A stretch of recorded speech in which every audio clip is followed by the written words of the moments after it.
Hey y'all, listen, I was thinking about something just now.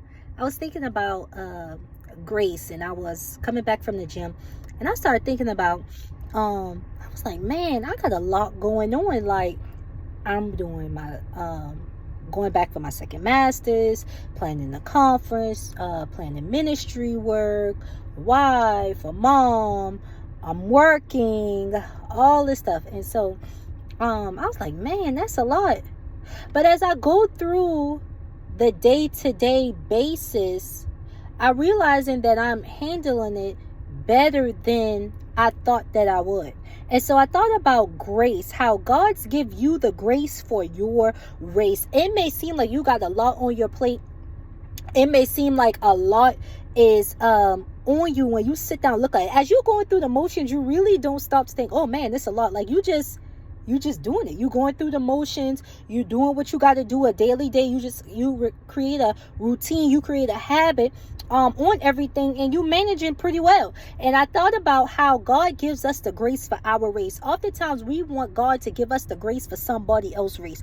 God didn't give me the grace. God didn't tell me to plan or be a pastor of a church. So guess what? He's not going to give me the grace for that. God didn't tell me to plan a retreat. So guess what? He's not going to give me the grace for that. But God is going to give me the grace for my race, because this is what he has for me. God is going to give you the grace for your race, because that's what he'd have for you. Stop trying to get the grace for someone else's race. That's not designed for you. It's not going to work. So when you begin to do what they do, you're going to crumble and it's going to fall apart, because God didn't give you the grace for their race. God only gave you the grace for your race. And what you have on your plate, you may think of it that is small, but God sees it as big, because what may start off as small is a small seed that will continue to grow. And so you're looking at, oh, I want to do what she do, so let me put that on my plate. I want to do what he do, so let me put that on my plate. She a doctor, so let me put that on my plate. She doing her own business, so let me put that on my plate. And you got all these stuff on your plate. And now you fumbling the ball in every area, because you got your plate filled up with somebody else, stuff. You got your plate filled up with everybody else dreams and what you see everybody else doing. And God say, I'm not going to give you the grace for that mess. That's mess, because I did not put that on your plate.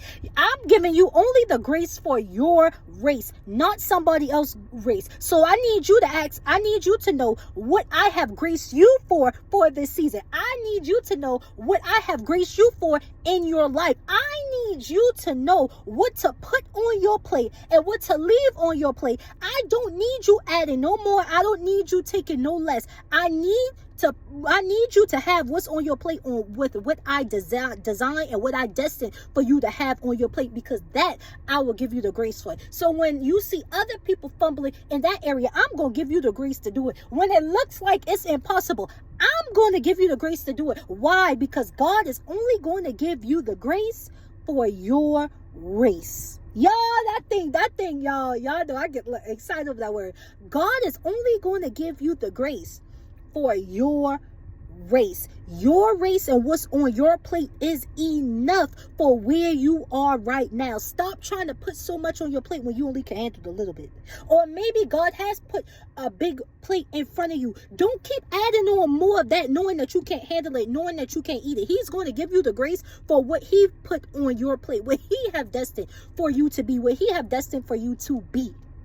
God is only going to give you the grace for your race. I love y'all. I hope y'all have a great day and a great week. Bye.